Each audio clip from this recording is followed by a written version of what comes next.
तो बढ़ते हैं आज के पहले क्वेश्चन की ओर। जैसा कि हमें यहाँ पर दिया गया है क्वेश्चन नंबर 11, यदि P और Q 5 और 6 के अनुपात में हैं तथा Q और R 14 और 15 के अनुपात में हैं तो हमें P और R के बीच अनुपात यहाँ पर ज्ञात करना है। अब यहाँ पर P और Q का अलग अनुपात है और Q और R का यहाँ पर अलग अनुपात है। तो सबसे पहला कार्य हमें यहाँ पर यह करना होगा कि यहाँ पर हम P का, Q का, R का कंबाइंड रेशियो यहाँ पर हम निकालें। तो यहाँ पर हमें P का, Q का और R का कंबाइंड रेशियो यहाँ पर हमें निकालना होगा। P और Q 5 और 6 के अनुपात में है तो आपको P और Q के नीचे 5 और 6 को इस प्रकार से रखना होगा। फिर Q और R 14 और 15 के अनुपात में है तो अगली लाइन में आप Q और R के नीचे 14 और 15 को आप इस प्रकार से रखेंगे। अब यदि आप इसको सही तरीके से देखें तो आपको यहाँ पर दिखाई दे रहा होगा कि यहाँ पर खाली स्थान बन रहा है, इसी प्रकार यहाँ पर भी खाली स्थान बन रहा है। सबसे पहले आपको इसी खाली स्थान को भरना होता है। तो खाली स्थान को भरने का जो तरीका होता है वो यह होता है कि खाली स्थान के पास में जो अंक होगा उससे आप खाली स्थान को भर देते हैं। तो यहाँ पर खाली स्थान के पास में 6 है तो आपको 6 से खाली स्थान को फिल कर देना है। इसी प्रकार यहाँ पर खाली स्थान के पास में 14 है तो आपको यहाँ पर 14 से खाली स्थान को फिल कर देना होता है, भर देना होता है। अब आपको यहाँ पर सभी के बीच में इस प्रकार से मल्टीप्लाई कर देना होता है, गुणा कर देना होता है। तो 5 का गुणा आप 14 के साथ करेंगे तो 70, 5 का गुणा 14 के साथ करोगे तो 70। इसी प्रकार आप 6 का गुणा 14 के साथ करोगे तो 84, 6 का गुणा 14 के साथ करोगे तो 84। इसी प्रकार आप 6 का गुणा 15 के साथ करोगे तो 90, 6 का गुणा आप 15 के साथ करोगे तो 90। अब हमें यहाँ पर क्वेश्चन में P और R के बीच हमें अनुपात ज्ञात करना है, रेशियो ज्ञात करना है। तो यहाँ पर हम P और R के बीच में ही यहाँ पर अनुपात हम निकालेंगे। तो यहाँ पर P 70 है तो P के नीचे आपको 70 लिख देना है। इसी प्रकार यहाँ पर R 90 है तो आपको R के नीचे 90 लिख देना है। अब यहाँ पर दोनों में 0 है तो आप यहाँ पर 0 से 0 को काट सकते हैं। तो P और R के बीच में अनुपात आ जाएगा 7:9 आपका यहाँ पर आ जाएगा। तो बढ़ते हैं आज के नेक्स्ट क्वेश्चन की ओर। क्वेश्चन नंबर 12, यहाँ पर हमसे पूछा जा रहा है कि हमें यहाँ पर x, y और z, w का हमें कंबाइंड रेशियो निकालना है। अब यहाँ पर x और y 2 और 3 के अनुपात में हैं तो आप यहाँ पर x और y के नीचे 2 और 3 को रखेंगे। फिर यहाँ पर y और z 4 और 7 के अनुपात में हैं तो आपको y और z के नीचे 4 और 7 को रखना है। फिर z और w यहाँ पर 7 और 3 के अनुपात में हैं तो आपको z और w के नीचे 7 और 3 को इस प्रकार से रख देना होता है। अब आपको यहाँ पर खाली स्थान की पूर्ति करनी होगी। जैसे कि यहाँ पर यदि यहाँ पर 3 है तो यहाँ पर 3 आएगा और यहाँ पर भी आपको 3 को आगे बढ़ा देना है। इसी प्रकार 7 यहाँ पर है तो आगे 7 यहाँ पर भी आएगा। इसी प्रकार 4 यहाँ पर है तो 4 को आपको आगे बढ़ा देना है। इसी प्रकार यदि 7 यहाँ पर है तो 7 को आगे आप इस प्रकार से बढ़ा देंगे। अब आप सभी का आपस में गुणा करेंगे तो 2 का गुणा 4 के साथ करोगे तो 8, 8 का गुणा 7 के साथ करोगे तो 56, 8 का गुणा 7 के साथ करोगे तो 56। इसी प्रकार 3 का गुणा 4 के साथ करोगे तो 12, 12 का गुणा 7 के साथ करोगे तो 84, 12 का गुणा 7 के साथ करोगे तो 84। 3 का गुणा 7 के साथ करोगे तो 21, 21 का गुणा आप 7 के साथ करेंगे तो 147, 147 आ जाएगा। इसके बाद आप 3 का गुणा 7 के साथ करेंगे तो 21, 21 का गुणा 3 के साथ करोगे तो 63। अब ये चारों किसी एक संख्या से यदि कट रहे हो तो आप इसको काट सकते हैं। तो यदि आप ध्यान से देखेंगे तो ये सभी 7 से कट रहे हैं। ये 7 से कटेगा 8 बार, इसी प्रकार ये 7 से कटेगा 12 बार, इसी प्रकार ये 7 से कटेगा 21 बार, इसी प्रकार ये 7 से कटेगा 9 बार। तो एक्स वाई जेड का अनुपात आ जाएगा 8:12:21:9। पढ़ते हैं आज के नेक्स्ट क्वेश्चन को।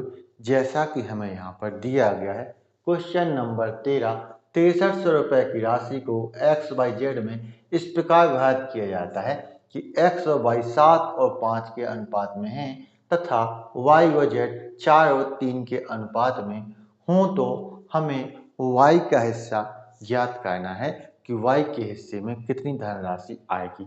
अब जब भी यहाँ पर इस प्रकार का क्वेश्चन दिया जाता है जहाँ पर कुछ लोगों का अलग अनुपात दिया गया हो और कुछ लोगों का अलग अनुपात दिया गया हो, तो सबसे पहला कार्य हमें यहाँ पर यह करना होता है कि हम यहाँ पर सभी के अनुपात को मर्ज कर उनका कंबाइंड रेशियो यहाँ पर निकालें। तो यहाँ पर आपको सबसे पहले क्या करना है, x का, y का और z के रेशियो को आपको यहाँ पर मर्ज करना है। तो आप यहाँ पर x, y और z के अनुपात को यहाँ पर मर्ज करेंगे।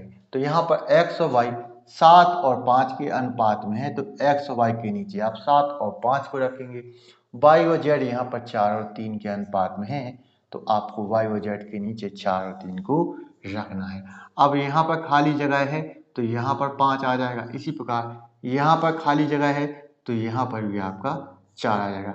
अब आप सभी का गुणा करेंगे, तो 7 का गुणा 4 के साथ करोगे तो 28 आएगा। इसी प्रकार 5 का गुणा 4 के साथ करोगे तो 20 आएगा। इसी प्रकार आप 5 का गुणा 3 के साथ करोगे तो 15 आएगा। यदि आप इन सभी का टोटल करते हैं तो 15 और 20 35, 35 और 28 63, 35 और 28 यहाँ पर 63, ये यहाँ पर 63 यूनिट हो रहा है, जो कि वास्तव में क्वेश्चन के अनुसार 6300 रुपये के बराबर है।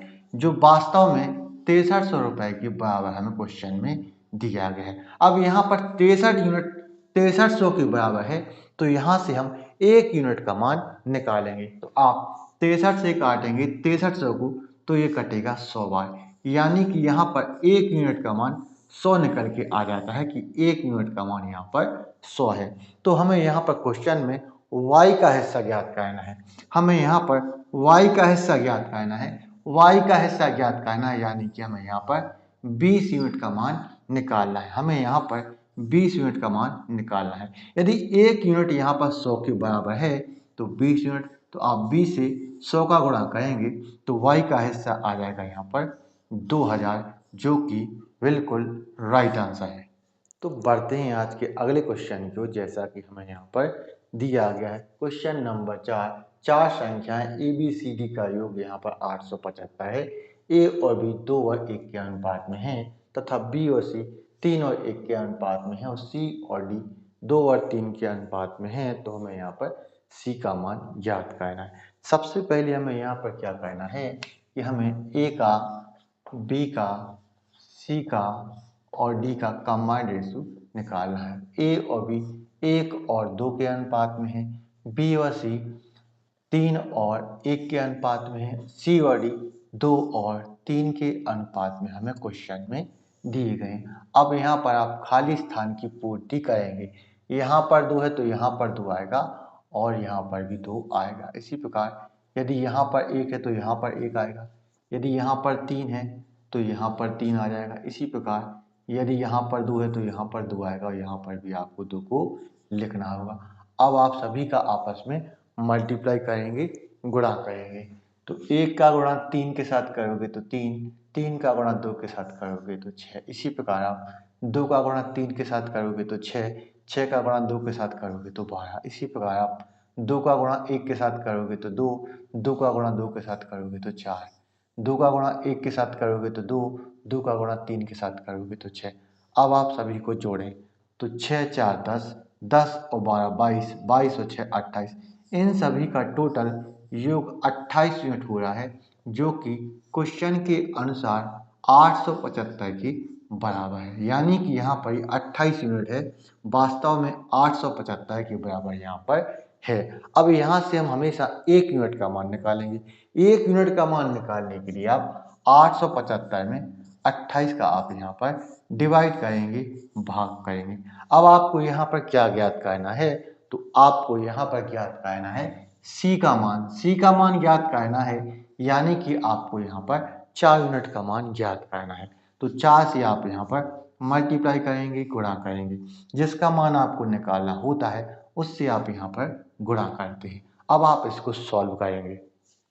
तो 4 से 28 कटेगा 7 बार, 4 से 28 कटेगा 7 बार, 7 से 875 कटेगा 125 बार। कुछ यहाँ पर नहीं रह जाता है तो आपका आंसर आ जाएगा, सी का हिस्सा आ जाएगा 125, जो कि बिल्कुल राइट आंसर है। आपको यदि ये वीडियो पसंद आया है तो इस वीडियो को लाइक करें, शेयर करें, हमारे चैनल को सब्सक्राइब करना ना भूलें। तो मिलते हैं नेक्स्ट वीडियो में। Thank you for watching.